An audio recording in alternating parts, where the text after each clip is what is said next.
This is Rob Tebbutt for Boxing Social in association with Betfred. Delighted to be joined by Barry Hearn. We are here down at I forgot what the name of the golf club is. Barry, can you remind me? Stapleford Abbotts Golf Club. Yeah. Stapleford Abbotts Golf Club, and what a lovely golf club it is. Barry, how are you? Nice to see you. I'm good, sir. Thank you very much. Jolly good. Right, we're going to jump straight into it. Let's just recap this past weekend's action before we come on to talk about what we're here today for. Tyson Fury successfully defending his WBC heavyweight title against Deontay Wilder. Some fight that was in Vegas. Some fight. Might be the last time we see Deontay Wilder out there. He looked a beaten man mentally and physically on the night, and subsequently the way he's been talking. It was a comprehensive demolition job by Tyson. I think most of us predicted a win for Tyson Fury. Didn't perhaps see the amount of drama we were going to get. It was a great fight for heavyweight boxing. Great fight for Tyson Fury, who seems to be so confident he could walk through walls at the moment, and a lot of boxing's in the head, you know, he fancies the job. It looked a bit like a tear up outside a pub on a Friday night. It wasn't particularly technically brilliant, but you couldn't not say it wasn't one of the most exciting heavyweight fights we've seen for ages and ages. So well done to Tyson. Number one heavyweight in the world at the moment, no question. But more importantly, in my view, is how much action we've got to look forward to in the heavyweight division. We are spoilt for choice, and there's going to be some great fights coming up. We certainly are sport for choice. We were just briefly talking about that before the interview started. There's never really been a better time to be involved in boxing. Before we come on to those other fights, let's just touch again on Tyson Fury. Considering everything that he's been through over the last few years, just how great of a story, how great of a performance was that on Saturday night? Well, it's a great story. Tyson Fury's a great story, never mind the performance. The performance wasn't actually technically great. It was, but the Tyson Fury story is brilliant because he's come back from a bad place and he's made himself, he's reinvented himself, and I think we all need to take our hats off for that type of approach to life. What he's done is he's brought his attributes, and he's actually changed a little bit. He's a lot more aggressive than he was. He used to be, he's always been quite difficult to hit. He's slightly easier to hit now, and that may have been because he had, don't forget, he's had 2 years out without a fight, so he may have been a bit ring rusty. But he seems to have developed a bit more punching power, and he wasn't really a concussive puncher before. So all in all, the signs for Tyson Fury are very, very good.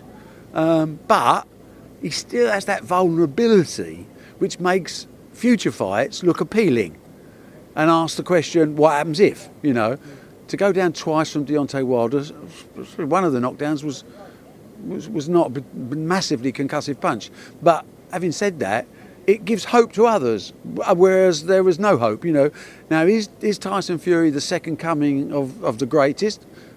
It's a waste of time thinking. Those thoughts are evaluated at the end of a career, not halfway through. I think Tyson Fury is one of the great heavyweights of the last, since the war. We'll wait and see how it develops.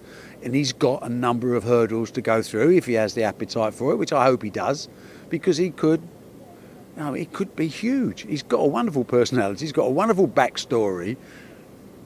He's a laugh, isn't he? I mean, he's entertaining, and we need that in sport. We definitely need it. It's not just about technical ability anymore. It's about entertainment and what he brings to the table. And of course, on the back of that, what people don't realise sometimes is heavyweight division runs boxing. So in other words, if heavyweight division is active and making lots of money and getting lots of attention, it filters down through all the other weight divisions to benefit boxing as a whole. Every boxer in this country has done slightly better than they would have done because of people like Anthony Joshua going the way from 2012. In this modern age of social digital content, there is a fortune out there for fighters that have deserved fortunes in the past and never got it. And that is helped by Anthony Joshua from 2012 Olympics through to Tyson Fury with his wonderful story of, character, really. It's all about character and technical ability as well. But now we can see a stage where fighters below that are going to be participating in great fights that's going to make their lives different. Dylan Whyte waiting for, he's mandatory, and all right, Usyk and Joshua will probably get it together again, but what's happening with Joe Joyce, what's happening with Dubois, those sort of stories are what keeps boxing alive, and it's a really good time to be a fight fan. You just mentioned Dillian Whyte there. Of course, his bout with Otto Wallin now October the 30th. It has an even greater deal of importance considering what we saw this weekend. If indeed Whyte is successful, comes past Otto Wallin, and he is next in line for Tyson Fury, just how big of a fight would that be, particularly over in the UK? Oh, it's a huge fight. It does 1 million buys on pay-per-view. Makes a lot of money for both fighters. You know, I mean, it's a fight that, you know, we'd be very happy to be involved in. But Tyson Fury is going to be the champion. Obviously, we have to respect that.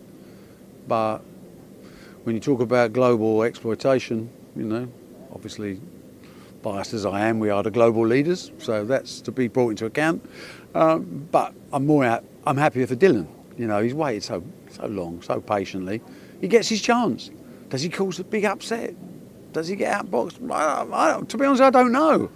And when you don't know the result of boxing, one of the reasons that boxing has been so slow to join modern day great sports is because too many times we knew the result before the fight.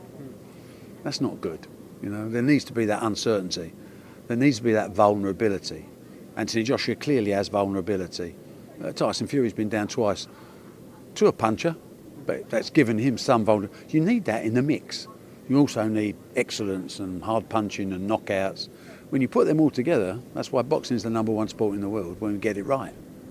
You mentioned there about what a big fight Tyson Fury versus Dillian Whyte would be. Of course, I think Tyson Fury still has one fight left on his deal with ESPN and Top Rank over in America. Does that fight do better business over there? Or does it do better business over here if they could do, say, for example, Manchester, they could do Old Trafford and a stadium? Oh no, it's massive over here, massive over here. We're far bigger than the USA, there's no doubt. I mean, I'm waiting to see the pay-per-view numbers coming out of the States from Deontay Wilder, an American boxer, against Tyson Fury. 350, 400, 450, 500,000 buys? Maybe. I don't know. It was worth a lot more. But boxing just, you know, again, the pay-per-view model has been challenged higher in America. What does it do over here? 1 million buys? So more than double. Crowd-wise, well, there's not too many. Only Canelo gets big crowds in America. They didn't get a big crowd for Deontay Wilder, Tyson Fury. 71,000 we had in Texas for Canelo, and 70-odd thousand for Anthony Joshua at Tottenham. Tyson Fury against Dillian Whyte is a massive outdoor fight. You can get the Las Vegas gate though at the MGM. You could get the increased revenue from the US pay-per-view. Would that not balance it out? No, not in the slightest. I mean, what is the increased gate? The increased gate wasn't there for the last fight. The rematch was the highest gate for a heavyweight title fight in Las Vegas history. Which rematch? The second fight. The second fight. The third fight we're talking about. We're still waiting for those, yeah. Yeah, but we know the figures because you can see the printout on if you want to. You want to send me them, Barry? No, you do the sums. It took me ages to work out. No, listen, it did okay, but it didn't break any. And the rematch may have been what you're saying, which shows you how small the other ones were. Don't forget, we are the market leaders. Britain, England, we are the market leaders in big crowd boxing. There's nowhere in the world. So there's this mystique about Vegas. It's all rubbish. It's all rubbish. You're better off sometimes financially over here. And the costs are huge. Everyone else, you know. But listen, that's for everyone else to make their own mind up. What you do is you do a set of budgets, like in any business. You prepare a budget. The pay-per-view revenues from the last fight were not significant either, by the way. I think the pay-per-view for the last fight was somewhere around 350,000 or three. The second fight did 850 buys, 850k. Nowhere near. Where did you get that figure? Does that include secondary pay-per-views? Does it include catch-up? Apparently 850 on the TV and another 300 in digital. Don't shoot the messenger. No. Listen, I wish it was true because I'd be back there in a flash. Let's move on to Anthony Joshua. You just mentioned him there. Obviously, relinquished or surrendered his 3 belts to Alexander Usyk at Tottenham Hotspur Stadium. Just first question is just your thoughts on the whole night. Well, disappointed, obviously, because we're an AJ team through and through, and have been from the beginning. We knew Alexander Usyk's a great fighter, no question about that. The technical skill of him offset against the power of Anthony was the equation that decided the outcome of the fight. But we didn't see enough aggression, if you like, from Anthony, and I think looking back on it, he sees that as well. So you take it on the chin, rub yourself down and decide you want to go again, and he's chomping at the bit to go again. Can he get it right? I don't know, it's not my department. We sell tickets and pay-per-view shows, you know. We believe he can, but then we believed he could last time. So that's what makes boxing interesting, you know. There's no little black book that says if you do X, Y and Z you automatically win, because Usyk's going to improve as a fighter as well. Usyk's a very good fighter, technically very good fighter, and I think Anthony tried to outbox Usyk, and that wasn't going to happen. We've obviously seen in the last 18 months, 2 years, well, probably longer than that, but certainly in the last 18 months, the clamour for Joshua versus Fury, how big of a fight that would be over in the UK. We've seen Tyson Fury with that win over Deontay Wilder this past weekend, and obviously Anthony Joshua's last time out didn't go so well for him. Are we further away from that fight happening now than we ever have been? I think it happens eventually, but goodness knows when. And, you know, and I'm not so bothered, you know, because there are so many great fights out there. You know, Tyson Fury's earned his spot. He's earned his number one spot, I think, and he deserves to really change his. I mean, he's got the opportunity, his legacy to be changed, his family and subsequent Fury families for the generations. He can really do a job, and I think Joshua comes in the same mindset. We're selfish as fight fans. We have no right. We don't get punched in the face. We've got these opinions of ourselves and opinions on boxing that mean next to nothing, and we have, you know, at the end of the day, it's the guys that go in there that make the call. I think they both like to fight each other, actually, but there's always going to be obstacles in boxing, and it's sometimes ego as much as money. Who knows? But Tyson Fury's got the number one spot. He's got the call. Let's wait and see what he wants. You know, I listened to John Fury saying, "Oh no, you've got to do this and you've got to do that." So, well, you didn't do it last time. You know, he says, "Oh, Tyson's got to, you know, fight Alexander Usyk." Well, he could have fought Joshua last time for unified, but he didn't. But do we ever see unified? It may be the search for the holy grail that all fight fans want to see that we never see, and that's always a possibility. I think it can happen if everyone wants to keep active and keep. But it's, you know, it's their call because it's a tough old gig.